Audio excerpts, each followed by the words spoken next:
Global tensions are rising after President Donald Trump ordered strikes on Iranian nuclear sites over the weekend, plunging the region into new phases of this conflict. Joining us now is NBC Washington correspondent Alice Barr, who's been covering politics for years now.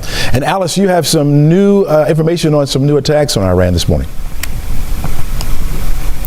Chesley, good morning. Yeah, Israel has now been striking the Fordo nuclear site. That's that deep underground, highly secretive and critical Iranian nuclear enrichment site. That was one of 3 targets that the U.S. hit over the weekend in these new strikes. So Israel going back to try to keep targeting that site now that those bunker-busting bombs that the U.S. dropped that were designed to burrow underground and then explode, perhaps the thinking being that some amount of damage having been opened up, that gives a window for Israel to come in and access that site with more traditional kinds of missiles that they've been using. Let's go back to those bunker-busting bombs, right? It seemed like we got a mixed message this week as President Trump was calling those strikes a spectacular success, where the Pentagon is saying it's too soon to know. What are we hearing about the true impacts? Right. This is an important question because President Trump has said that Iran's nuclear facilities have been totally and completely obliterated. The Pentagon says it's too soon to tell exactly if that's the case and that they're still assessing the damage. And some Trump administration officials, including Vice President J.D. Vance, seem to acknowledge that they're not entirely certain about the whereabouts of the actual enriched uranium stockpile, that there seems to be some speculation that that material could have been moved because Iran sort of believed that this might be coming and may have moved some of that material before the strikes.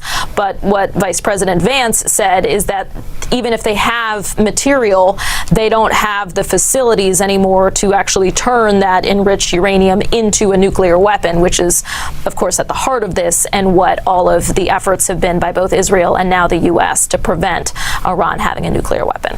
Alice, everybody wants to know if we're going to get a response from Iran and what would that retaliation look like?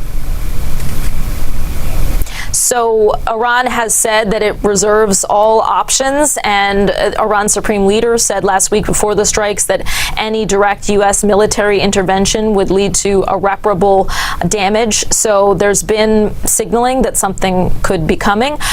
We do know that the Department of Homeland Security put out an alert, a heightened security alert, saying that there is a heightened threat inside the U.S. from Iran after Iran threatened to activate sleeper cell terror inside this country if attacked, according to 2 U.S. officials and a person with knowledge of the threat. That information came about before the strikes. The Trump administration is promising increased surveillance. There's also the possibility that U.S. military bases in the Middle East, particularly in Iraq, there's some question about could be targeted.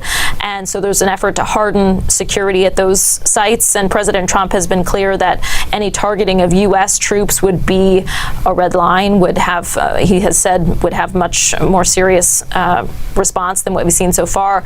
Also the possibility of cyber threats and then of economic fallout. Iran could potentially close the Strait of Hormuz, which is the busiest oil shipping channel in the world, and that could have some really serious impact on oil and gas prices and on various sectors around the world that rely on that kind of industry. All right, Alice, thanks so much for keeping us in tune with this. Certainly we'll be checking back in with you soon to find out more on what's taking place. Thanks so much.